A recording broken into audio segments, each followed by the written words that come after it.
మెదక్ ఎంపీగా గెలిపించిన ప్రతి ఒక్కరికి శిరస్సు వంచి పాదాభివందనం చేస్తున్నట్లు రఘునందన్ రావు తెలిపారు. ఎంపీగా గెలిచిన తరువాత తొలిసారిగా ఆయన సిద్దిపేటలో పర్యటించారు. ఈ సందర్భంగా ఎంపీ మాట్లాడుతూ, సిద్దిపేట ప్రజలు చూపించిన ప్రేమకు జీవితాంతం రుణపడి ఉంటానని తెలియజేశారు. ప్రధాని మోడీ నాయకత్వంలో మూడోసారి కేంద్రంలో ప్రభుత్వం కొలువు తీరిందని తెలిపారు.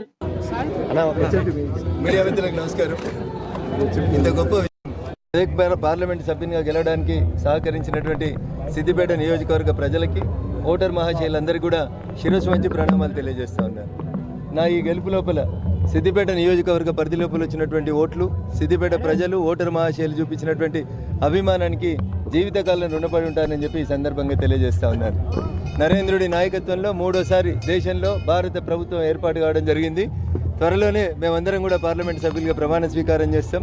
తెలంగాణ ఉద్యమకారుడిగా, తెలంగాణ బిడ్డగా ఈ గడ్డకు రావాల్సినటువంటి ప్రతి అంశం విషయంలో, ప్రతి సమస్య విషయం లోపల రఘునందన్ ఎట్లయితే వాయిస్ ఆఫ్ వాయిస్లెస్గా తెలంగాణ శాసనసభలో పేద ప్రజల గొంతును వినిపించిండో, అట్లే భవిష్యత్తులో భారత పార్లమెంట్లో కూడా మెదక్ పార్లమెంటు కీర్తి ప్రతిష్టలను పెంచుతానని, ఈ ప్రాంత సమస్యలన్నింటినీ స్పష్టమైనటువంటి అవగాహన కలిగినటువంటి వ్యక్తిగా పరిష్కరించేందుకు నా శాయశక్తుల కృషి చేస్తానని చెప్పి ఈ సందర్భంగా తెలియజేస్తూ, నా ఈ విజయంలో సూర్యునితో పోటీపడి నాకంటే వేగంగా పనిచేసినటువంటి మా బూత్ కమిటీ అధ్యక్షులకి, శక్తి కేంద్రాల ఇన్ఛార్జీలకి, భారతీయ జనతా పార్టీ ఆత్మీయ కుటుంబ సభ్యులందరికీ కూడా శిరస్సు వంచి నమస్సుమాంజలు తెలియజేస్తూ, కొద్దిసేపట్లో ఎన్డీఏ భాగస్వామ్య పక్షాల కూటమి ఆంధ్రప్రదేశ్లో నూతన ముఖ్యమంత్రిగా చంద్రబాబు నాయుడు గారు ప్రమాణ స్వీకారం చేయబోతున్న సందర్భంగా వారికి శుభాకాంక్షలు, అభినందనలు.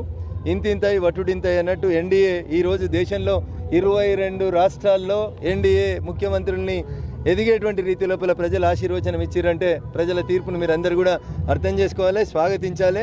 కేవలం 6 రాష్ట్రాలు మాత్రమే ఉన్నాయి. 28లో 22 రాష్ట్రాలు ఎన్డీఏ భాగస్వామ్య పక్షాల నాయకులు ముఖ్యమంత్రులుగా ఉన్నారు. ఇది ప్రజలు భారతీయ జనతా పార్టీ పట్ల ఎన్డీఏ భాగస్వామ్య పక్షాలు చూపిస్తున్నటువంటి అభిమానానికి, కృతజ్ఞతకి మేము శిరస్సు వంచి నమస్సుమాంజలు తెలియజేస్తూ, ఈ ప్రాంత బిడ్డగా ఈ గడ్డ అభివృద్ధికి అహర్నిశలు పనిచేస్తానని మరోసారి తెలియజేస్తూ, మొదటి కార్యక్రమం శివుడు ఆజ్ఞ లేకపోతే చీమ కూడా గర్వదని శివపార్వతుల కళ్యాణంలో పార్టిసిపేట్ అయ్యే అవకాశం కల్పించినటువంటి వైశ్య సంఘం పెద్దలందరికీ కూడా కృతజ్ఞతాభివందనాలు. జై హింద్, జై భారత్, జై శ్రీరామ్.